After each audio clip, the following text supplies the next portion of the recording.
कले सत्संग अपराध कले गुरु पाखे अपराध कले जो अपराध हुए आध्यात्मिकता को बोली कहते तेणु ये जो अपराध गुड़िक हम से अपराध रक्षा पाइबा गोटे रास्ता जो रास्ता आम समस्त बर्तमान चलुचे सच्चिदानंद रूपाय विश्वोत्पत्त्यादि हेतवे तापत्रय विनाशाय श्री कृष्णाय वयं नमः।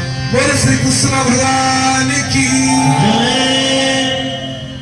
ये दैविक ताप भौतिक ताप आध्यात्मिक ताप रक्षा या पहले भगवान वेदव्यास पद्म पुराण रे कहउछथि श्री कृष्णाय वयं नमः।